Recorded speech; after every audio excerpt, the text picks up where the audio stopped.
Let's talk about your twerk. Your network. Networking.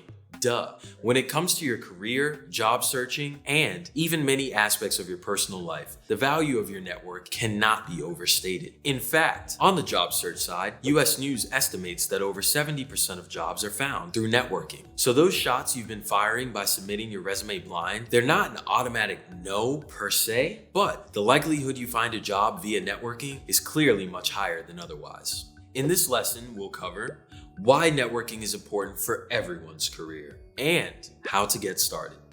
Networking is important for a variety of reasons, but sometimes it's tough to figure out how or where to start. Let's dive in. Why networking is important.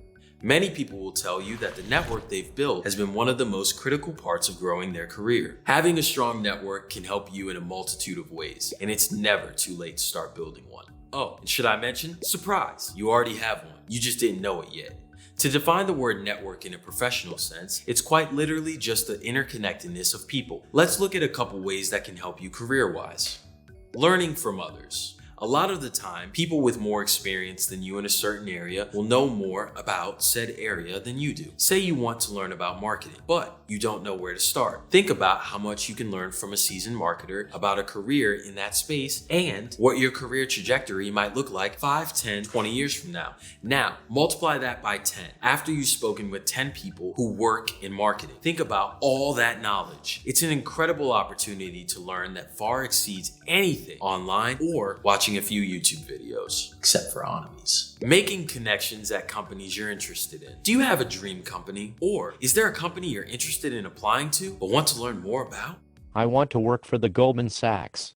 Give me a job at the Goldman Sachs. Networking is a great way to do just that. Identifying someone, ideally in a function you're interested in, at said company will give you a great opportunity to learn more about it. Simple conversations with a few people can give you an advantage in the job process. My brother says, it's not what you know, it's who you know. Plus, at many companies, there's no better way to stand out than by getting a referral directly from an existing team member. How to get started. LinkedIn is a great place to identify and make connections. Typically, it's much easier to have a warm intro from someone you know rather than to reach out cold. What's a warm intro, you ask? It's not meeting someone at a Las Vegas pool party DJ'd by Calvin Harris, although that'd definitely be nice. Warm intros are essentially getting introduced to someone through another person you already know. Say your friend from high school, Dave, is connected to Jennifer on LinkedIn, who is a marketer at Onomy. Asking Dave for an intro and double checking that Dave feels comfortable making that intro is a great way to connect with Jennifer.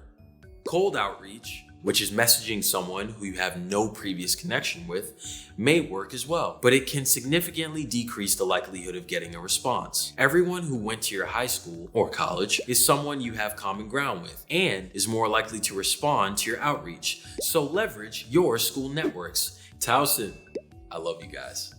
Sending the message. The best way to message is through LinkedIn or email. Both can work. Sometimes finding an email address can be more difficult though, but it can also be a better way to get a warm intro to someone. We've got some great example messages in our resources section. Always have confidence and show appreciation for the person dedicating their time to help you.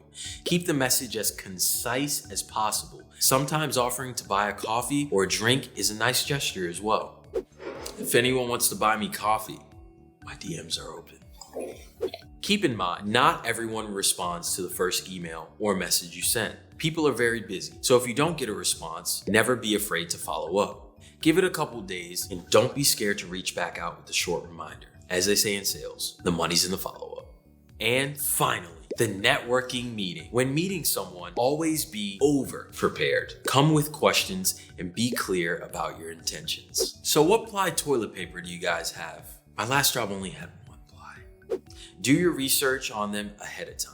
It's best to have as much background as possible that you can weave in. Anything you might have in common that you can connect over is a plus. Maybe you're from the same city, or you know the same person, have similar interests, like the same types of vodka. All those things are often memorable in conversation.